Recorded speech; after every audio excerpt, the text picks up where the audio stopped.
Hello everybody, it's me, TONIK TZW, and welcome back to the channel for another video, and it's another Kraken. This one was part of a live stream on Monday the 5th of September, and I think it was the second game of the night, and we were doing subscriber pickups and pulling people in, and the first person to join us was a young Scottish lad by the name of JJ, who's always very eager to jump in on pretty much anybody who's streaming, including Noriko and Spartan and Jankonomics as well. So he is a little bit eager, I'll give him that. But we've got Islands of Ice, and it's that god-awful map mode epicenter, which really should not exist above tier 4 or tier 5 at the maximum. But I'm in the Sumner, Chin is in the Parsifal, and JJ has got his tier 8 Republic. But let's get into the game. Now, I've had to clip this from the actual YouTube video because I realised that whenever I'm getting a Kraken on live streams, I hadn't been clipping it and adding it to the playlist on YouTube. So not every Kraken is on that playlist, and certainly the first, I think 10 or 20 that I ever got, because I was pretty new to console gaming and didn't know that you could do this whole record and clip and edit and add audio to it. But this is Kraken number 94, and if you are subscribed, you will get a notification when these videos drop, and over the course of the weekend I will be dropping Kraken number 95 as well, so we're getting ever closer to that wonderful number of 100. Now I'm going to sit a little bit close to the TV here because my eyes are tired today. I've had a whole day on screens. But we've got Red Team Fletcher out there. We've got John Bart. Chin in his carrier is always absolutely formidable, and he is amazing at his job. So if you're ever in a game and you see Chin there in any of his carriers, really, rest assured that he will do the job that you expect him to do, and he will get those destroyers spotted. You spot those, if he spots those guys, you can get your guns on and get them off the map. And it is pleasing to see here, as a destroyer captain, that there is plenty of fire going into where that Fletcher was. He smoked up, I smoked up. I had already kind of put my torpedoes across there and was trying to get some more blind fire in. Now, I'm very wary that he was backing up around the corner, maybe getting torpedoes off at me. He obviously didn't have the same thoughts, and I pick up a first blood and a dev strike on that Fletcher. He's gone, so that's a gunboat out of the match. I immediately turn my attention to this Brandenburg because I'm thinking if we can get some fires on him and get him damage controlled, then we could get another fire on him and just let that tick before we reposition. But he realizes that he is taking fire from his right flank, and he turns away from it, and he's still going to stay in range for a little while longer. And again, great to see that the team are focusing individual ships and trying to get as much fire onto someone as possible. Now, I do get some torpedoes spotted behind me, and I'm not normally one to sit in my smoke screen. Normally I like to use a smoke screen just for a little bit of cover and then get the hell out of there. But the JB goes down. I can't remember if that was to JJ or not, but even though we're in division, and this is something I'll say to JJ, pay attention to where the team is, JJ. Don't go sailing off on your own, mate.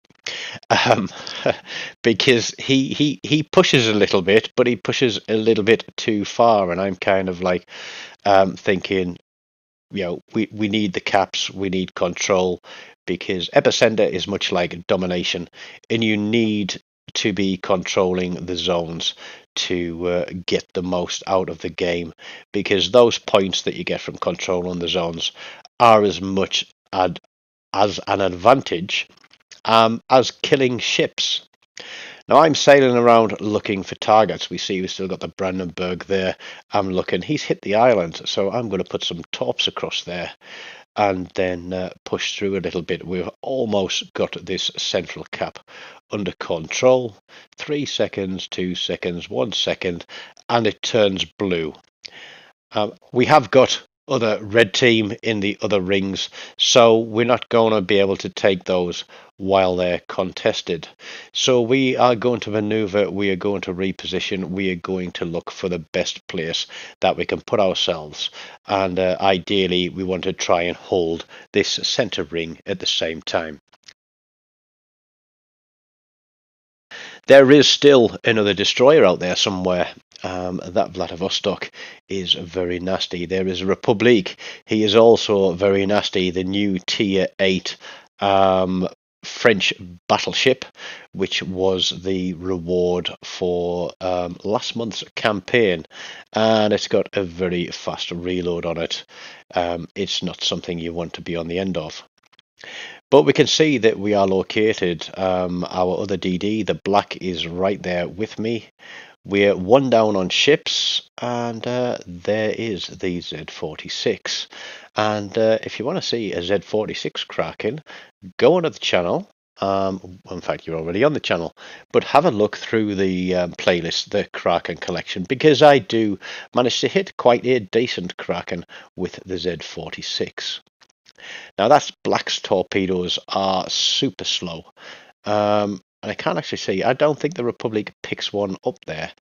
But I'm running my smoke because while that Republic is spotted, again, I'm looking for HE damage, for fires, and to try and get something ticking on those guys. Because with Chin in his carrier, he can get fires or floods on, and me working the ship at the same time, I can get fires or floods on as well.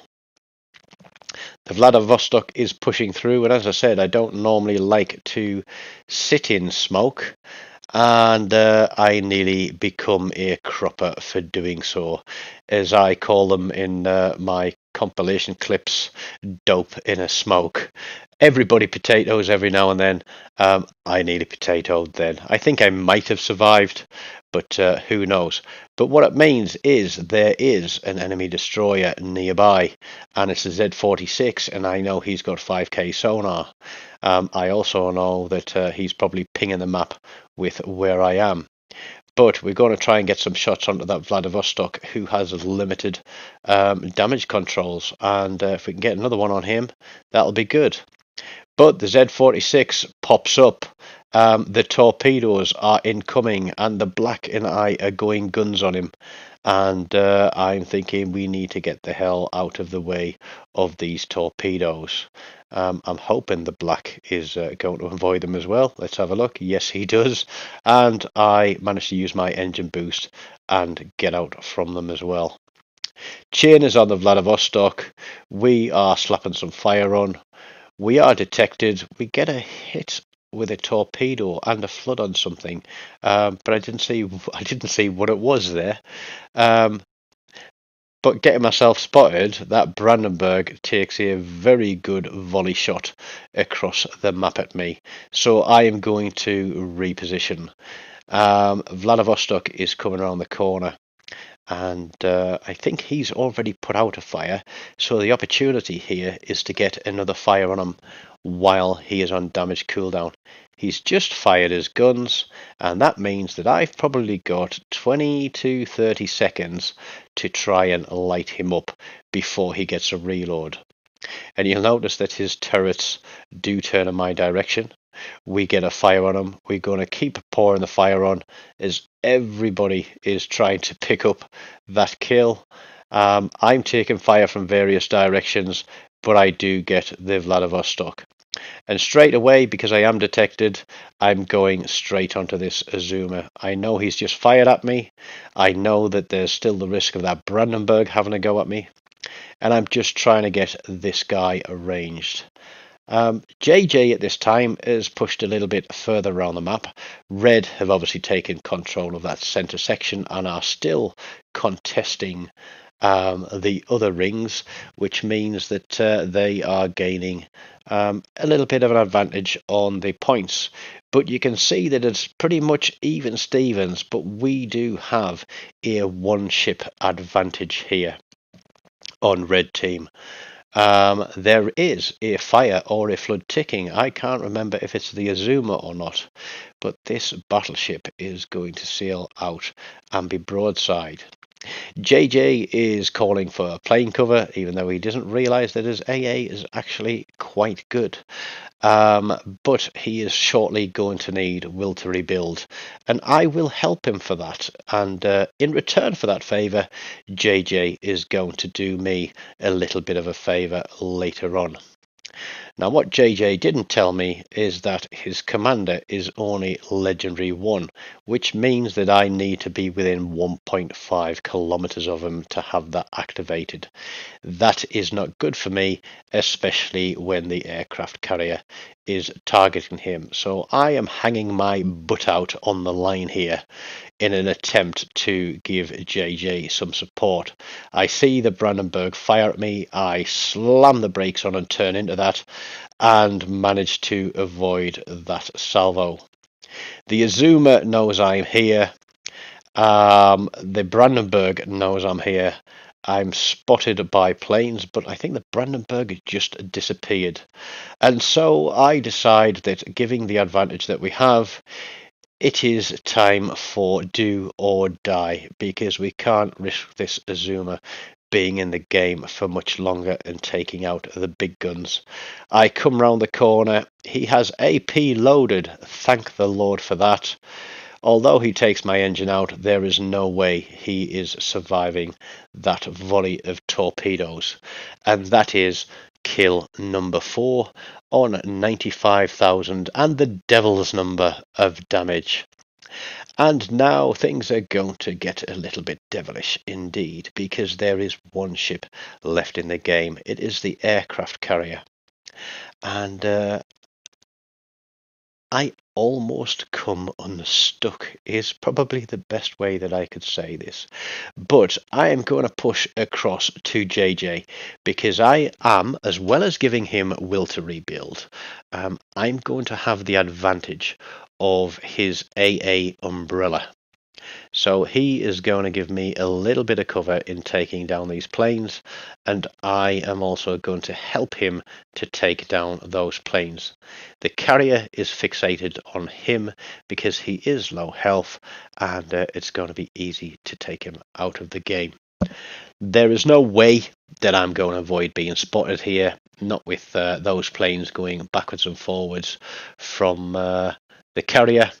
His fighter squadron is also up, circling around himself, and I realise at this point that I actually fired both salvos on the torpedoes there, and I've got about, let's have a closer look there. Yeah, what is it, about 45 seconds before they reload, perhaps a little less, and I come around the corner and think, well, I ain't got the guns to take this bloke out. And I've said to JJ, let me have this one, because I'm on 4 kills. I take this, I've got a Kraken. He says, okay, I'll hold off on this one for you. But obviously his secondaries can't hold off unless he disabled them. But everybody else wants a piece of this, and in an attempt to stop myself from getting finished by secondaries, I slam on the brakes and go in reverse and angle. Now I lose a gun turret, but as the torpedo reload timer ticks down, we get that salvo off. And thankfully, that is going to be just enough to take Kraken number 94. So I'd like to say thanks to JJ for allowing me to get those torps in for a hard-fought live stream Kraken, and I'm sure that in return he appreciated the will to rebuild in keeping him alive during that final push. But we finish on 116,500 damage with the Kraken, First Blood, and the Dev Strike, which was on the Fletcher. It is a solid 3,320 base XP, with myself and JJ finishing top 2 and Chin planted firmly in the middle of the board in 5th place. So as a division, we pick up 7 kills between us. So I'd like to thank everybody again for coming by and hitting play to watch the video. Now, if you kindly press 2 other things. One, which is the like button, and if you haven't already done so, please do hit that subscribe button and keep yourself aware of when I drop new videos and live streaming. So until next time, everybody, take care and goodbye.